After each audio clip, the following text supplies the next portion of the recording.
તો આગળ સમાચારમાં વાત કરીએ તો મહત્વપૂર્ણ સમાચાર સામે આવી રહ્યા છે। મહત્વના સમાચાર સામે આવી રહ્યા છે કહી શકાય કે પંચમહાલના ઉમેદવાર નામાંકન પત્ર ભરશે। તો કોંગ્રેસના ઉમેદવાર ગુલાબસિંહ ચૌહાણ ભરશે નામાંકન પત્ર। ગુલાબસિંહ ચૌહાણે વહેલી સવારે પૂજા અર્ચના કરી કુળદેવી વેરાઈ માતા અને મહાદેવના દર્શન કર્યા અને આશીર્વાદ મેળવ્યા છે। તો આજ રોજ વિજય મુહૂર્તમાં તેઓ પોતાનું નામાંકન પત્ર ભરશે। તો પંચમહાલના કોંગ્રેસ ઉમેદવાર નામાંકન પત્ર ભરશે।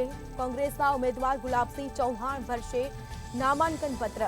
ગુલાબસિંહ ચૌહાણ વહેલી સવારે પૂજા અર્ચના કરી અને જે બાદ કુળદેવી વેરાઈ માતાના મંદિરે પહોંચી અને આશીર્વાદ મેળવ્યા, મહાદેવના પણ દર્શન કર્યા।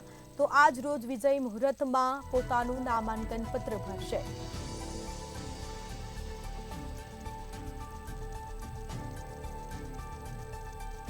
કોંગ્રેસના સમર્થક કાર્યકર્તાઓ પણ ઉપસ્થિત રહેશે। કોંગ્રેસના ઉમેદવાર ગુલાબસિંહ ચૌહાણ ભરશે નામાંકન પત્ર। ગુલાબસિંહ ચૌહાણે વહેલી સવારે પૂજા અર્ચના કરી અને જે બાદ કુળદેવી વેરાઈ માતાના મંદિરે પણ તેઓએ દર્શન કર્યા, મહાદેવના પણ દર્શન કરી અને ધન્યતા અનુભવી આશીર્વાદ મેળવ્યા। તો આજ રોજ વિજય મુહૂર્તમાં પોતાનું નામાંકન પત્ર ભરશે। તેમાં કોંગ્રેસના સમર્થક અને કાર્યકર્તા પણ ઉપસ્થિત રહેશે।